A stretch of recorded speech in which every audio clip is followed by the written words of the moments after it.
Before a black nanny transforms her life, a millionaire widow rower brings his blind daughter to the zoo. Why is that woman shouting at the girl, "Daddy"? As they passed the penguin section of the Chicago Zoo, Emma whispered, her tiny fingers tightening its grip on Thomas. Any reasonable person would have felt ashamed for her at what was happening just feet away. A young African-American woman was holding a tiny blonde girl's hand tenderly when a middle-aged woman, laden with pricey jewelry and exuding the sense of superiority that only old money can purchase, yelled at her. Speaking sharply, a mother added, "I don't pay a fortune for my granddaughter to frequent the same spaces as people like you," and her words reverberated around the room.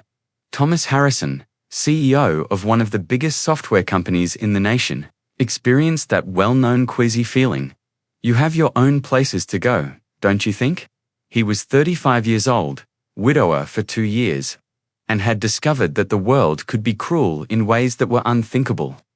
However, he couldn't stand by and let this happen in front of her 80-year-old daughter, who lost her sight in a vehicle accident with her mother. With remarkable dignity, the young nanny remained composed.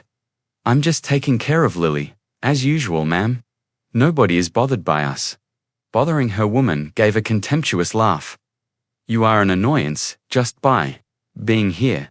Individuals such as yourself are unaware of their social position." Emma pulled at the sleeve of her dad. "You're treating the attractive woman badly, Daddy. I can tell she's depressed." Emma had been extremely sensitive to hearing people's emotions in their voices since she lost her sight, and even though she couldn't see, she could feel the unfairness that was happening right then.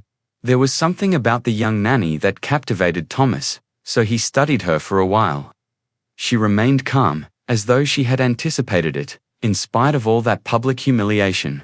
Instead of surprise, her eyes conveyed a quiet resolve. That left Thomas wondering whether there was more to the story than first appeared. When the little blonde girl escaped the nanny's grasp and rushed in the direction of the penguins, a woman continued her rant of discrimination. The young mother yelled, "Lily, no," as she ran after the toddler who was approaching the animal enclosure. Too closely, she saved the child from a potentially fatal fall by moving quickly and precisely to reach her, just as she stumbled. However, she ended up slipping, falling on the damp ground, and thoroughly contaminating his clothing in the process. Silently, the assembled crowd watched. Upon witnessing her granddaughter secure in the nanny's care, the affluent mum displayed no signs of appreciation. Instead, she yelled, "Look what you've done now. It is impossible to adequately care for a child without creating a scandal. Our children should never be left in the care of people like you." Just then, Thomas caught sight of something that caused him to freeze. The nanny grinned and gave her a sharp look. Not an embarrassed or submissive smile, but something more. She exuded confidence as though she knew something that nobody else did. The young woman remarked, "You're right," as she carefully wiped the muck from her outfit. Thomas believed he had just witnessed the start of something far more significant than a straightforward dispute at the zoo. People like me really do have a specific place in society. That glance exchange held secrets, and her economic acumen developed over years of executing multi-million-dollar deals told him that this nanny was not who she seemed. Remember to subscribe to the channel if this tale of injustice and second chances resonated with him as much as it did with me. What transpired next demonstrated that people are not always who they seem to be, and that sometimes genuine retaliation may come from the most unexpected places. Thomas couldn't stop thinking about the scene in the days after that incident at the zoo. The young nanny's reaction worried him in a peculiar way. Similar to the feeling that you've forgotten something significant but are unable to recall what it is. During supper that evening, Emma became aware of her father's distraction. "You thinking about the woman at the zoo, Daddy? How did you know?" she inquired, her tiny hands fiddling with her fork. "Because you're quiet in a different way when you're worried about other people," Thomas said with a smile, once again astonished by his daughter's acute intuition. "It's not the same as when you're quietly contemplating your work." Thomas chuckled softly. Since the accident that took Emma's sight, She had developed an almost supernatural ability to read people's emotions through small signs that others would never notice. It was as if the loss of her sight had sharpened all her other senses. She wasn't like the other nannies I've seen, Emma kept going. Her voice had a unique quality to it. Like she was saying, I don't know. As though she were far more intelligent than she appeared. However, Thomas was able to hear some of the conversation this time. The elder woman, whom Thomas now recognized as Mrs. Victoria Ashworth, from one of Chicago's most conventional families, added, Jasmine, I've told you not to give Lily extravagant ideas. There are boundaries to what you can teach our kids. And people like you must realize that that same calm stance was maintained by the young nanny, who was presumably named Jasmine. I simply assisted Lily with her maths assignment, as you asked. Of course, Mrs. Ashworth, I don't want you to instill college-related thoughts in her. Lily will go to the same schools that our family has always gone to. She doesn't require unsuitable motivation. Thomas's blood boiled. That woman was essentially advocating that the nanny should be motivated or inspired solely by her role as a servant. Jasmine grinned in the same captivating manner that Thomas had previously observed. Ma'am, you're right. Everybody ought to be aware of their position in society. However, there was something in her delivery that caused Thomas to listen more intently. Submission didn't sound like it. He seemed to know exactly where he belonged. And it was possible that the location was somewhat different from Mrs. Ashworth's vision. Thomas did something he didn't typically do that evening. He looked up information about the Ashworths online. He gained a greater understanding of that woman's conceit after discovering what he did. In addition to their investments in a number of other industries, the Ashworths owned one of the biggest chains of private schools in the nation. In particular, Victoria Ashworth was renowned for upholding a very exclusive social circle and her family customs. However, things really started to become interesting the following day. The anxious-looking assistant knocked on the door while Thomas was in a meeting with investors. One of the young ladies here thinks she has a business idea, Mr. Harrison. She specifically brought up the inclusive education initiative you've been working on, which is something I wouldn't generally interrupt. Thomas scowled. He was personally motivated by Emma's experience to pursue the inclusive education project. He hadn't yet disclosed that he was creating technology to help kids with disabilities access education. Bring her in. Thomas almost fell from his chair. When the door opened, the zookeeper, Jasmine, was there, although she wasn't wearing her uniform. She carried a leather briefcase, wore a sophisticated blazer, and her posture was entirely different. Mr. Harrison, she began, smiling professionally. As she held out her hand, the investors in the room appeared perplexed, but Thomas motioned for her to go on. My name is Jasmine Carter, and I believe we have a lot to talk about.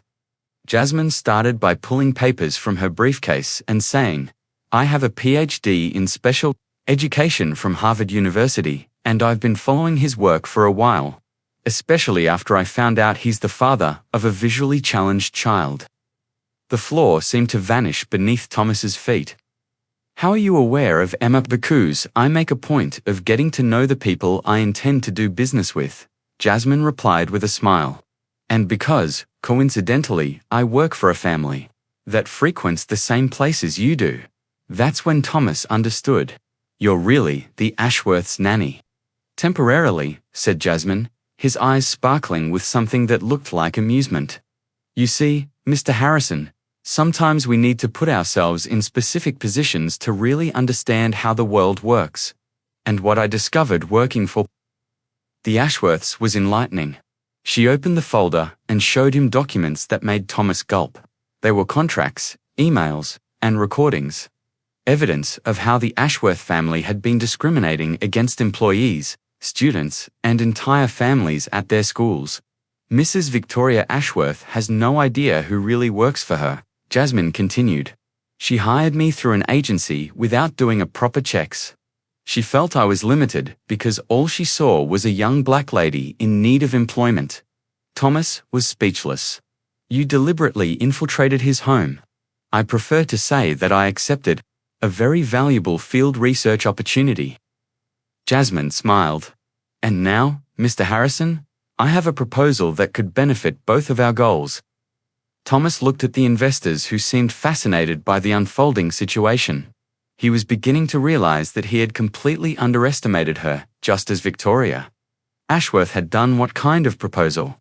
Her mind was already buzzing with potential answers when he asked, "The type of proposal that will make Victoria Ashworth that she underestimated the wrong guy," she added.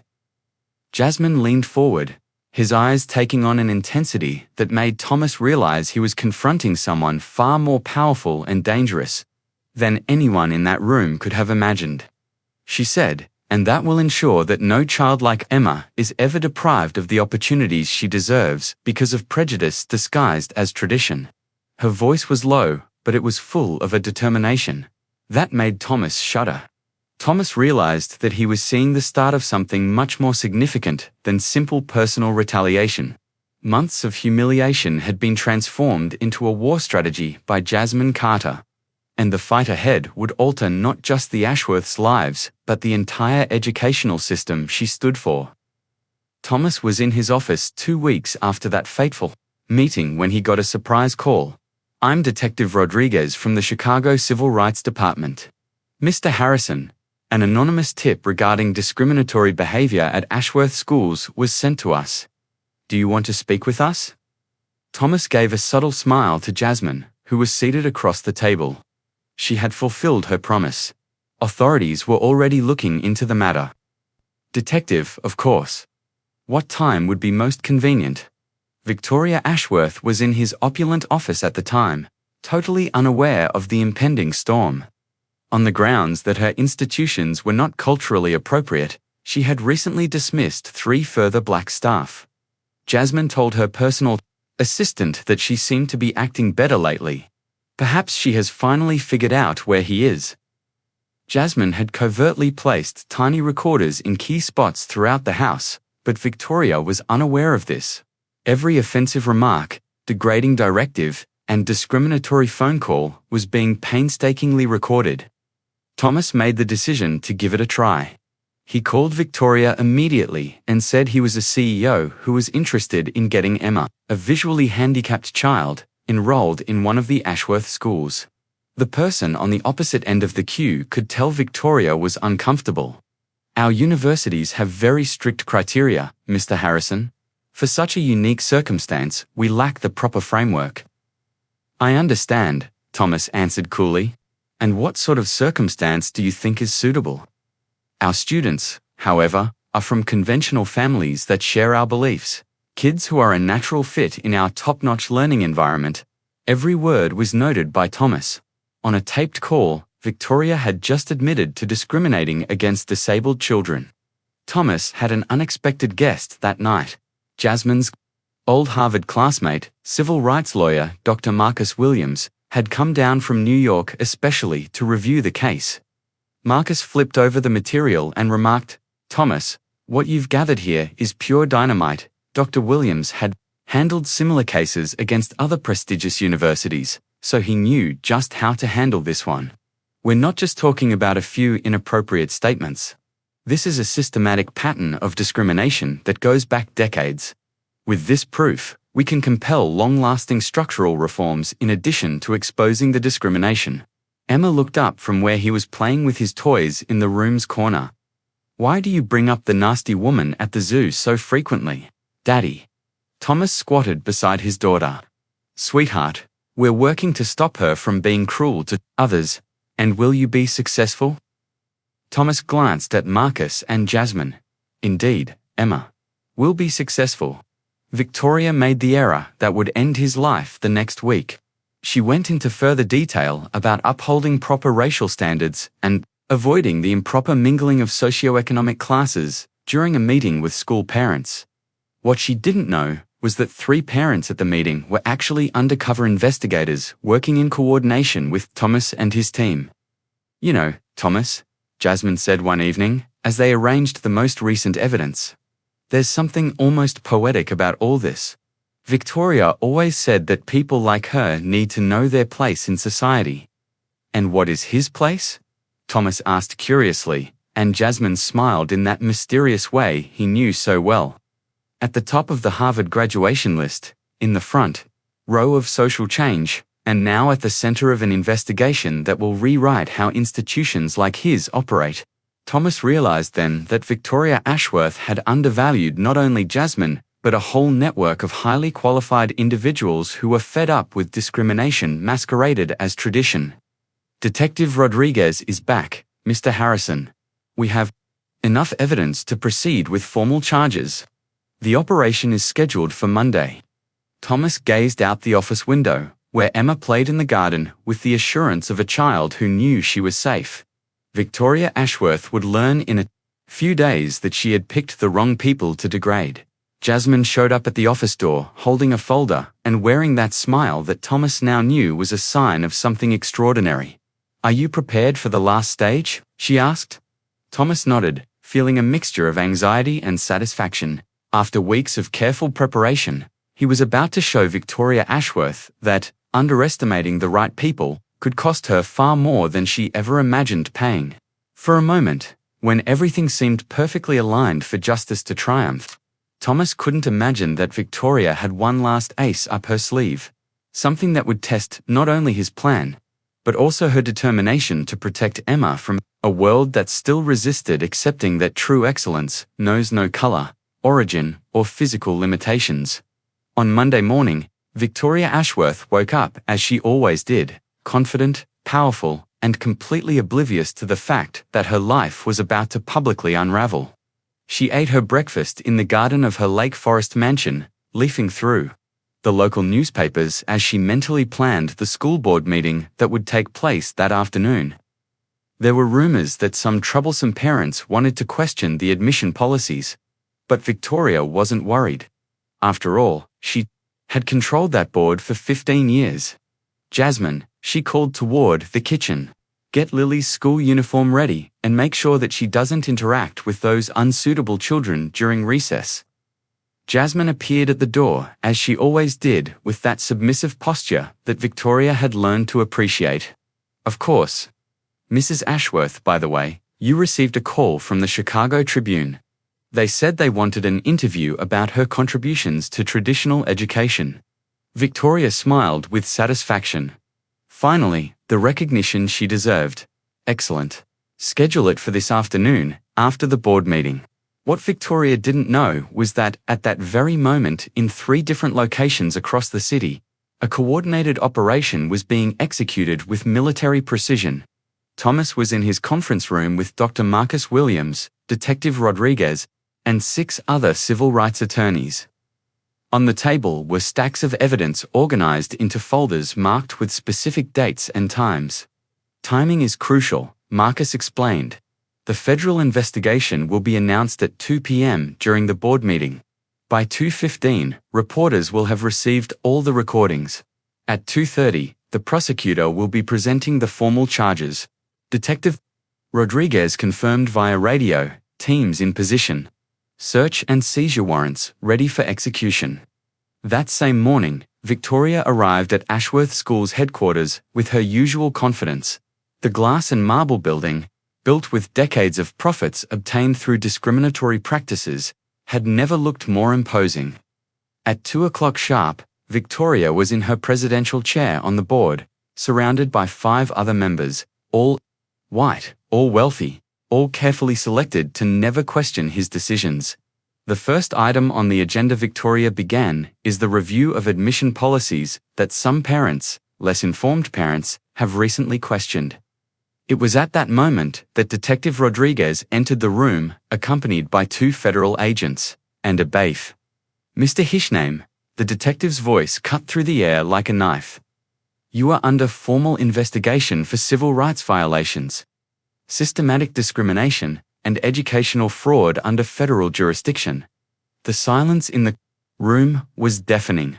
Victoria felt as if the floor had disappeared beneath her feet, but she tried to maintain her composure. "This is absurd," she said, her voice trembling slightly. "I don't know what you're talking about." The detective placed a small tape recorder on the table. "Do you recognize your own voice, ma'am?" The recording began to play crystal clear and unmistakable. I don't pay a fortune for my granddaughter to attend the same spaces as people like you. You have your own places to go." The board members looked at each other with growing panic. Victoria felt the blood drain from his face. "That was taken out of context," she protested, but her voice sounded desperate.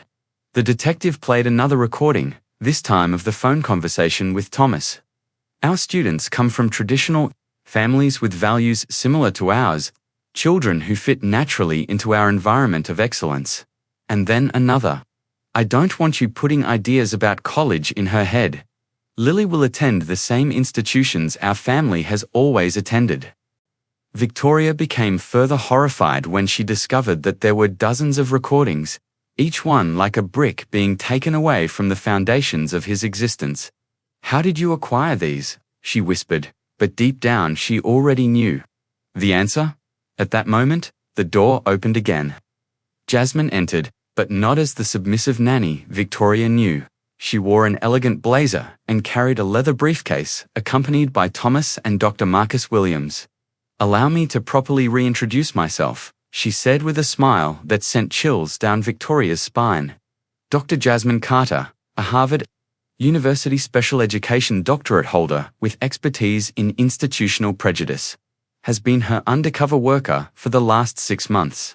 "You completely deceived me," Victoria said, gazing at Jasmine as though she were seeing a ghost. "No," Jasmine said coolly, "you deceived yourself. You thought I had a low IQ because you observed a young black woman in need of employment. She was unable to see who I truly was because of her own assumptions."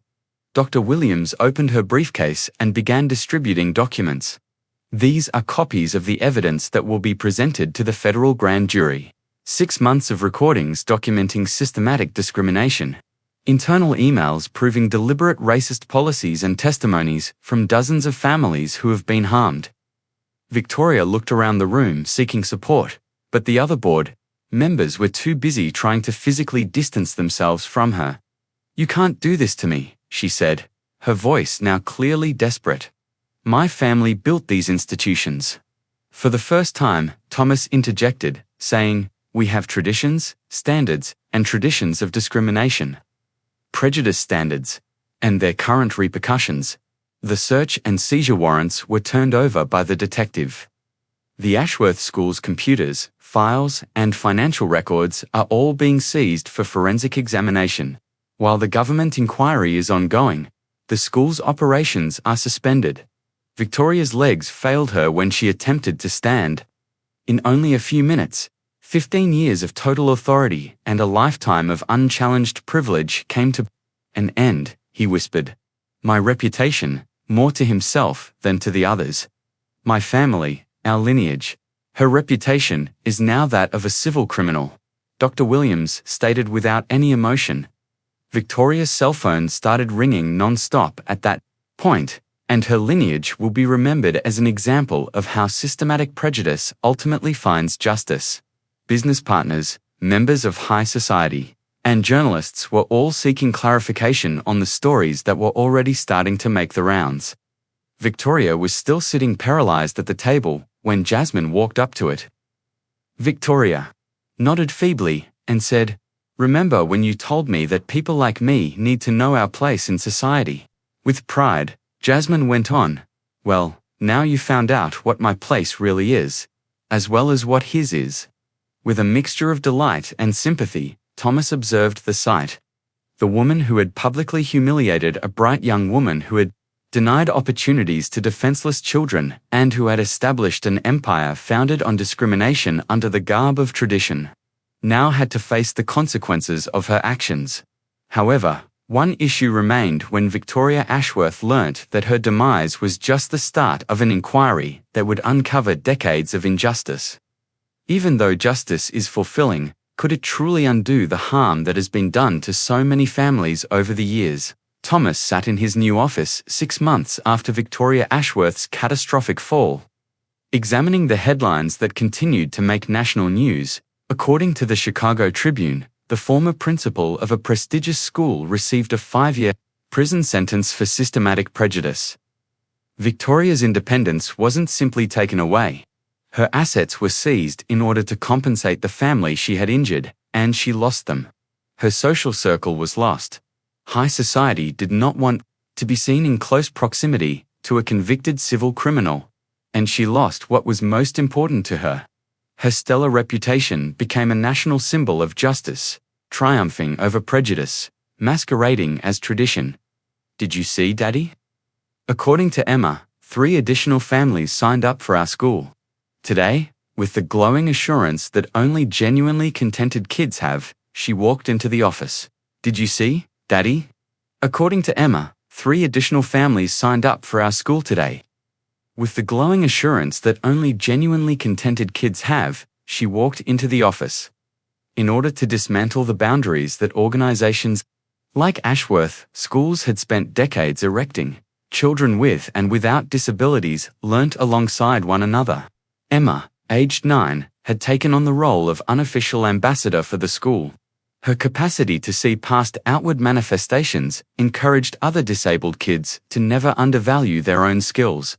Emma said, "Dr. Carter is in the conference room with the San Francisco investors. Next year, they hope to open 5 more schools." Jasmine was now regarded as one of the nation's most esteemed teachers.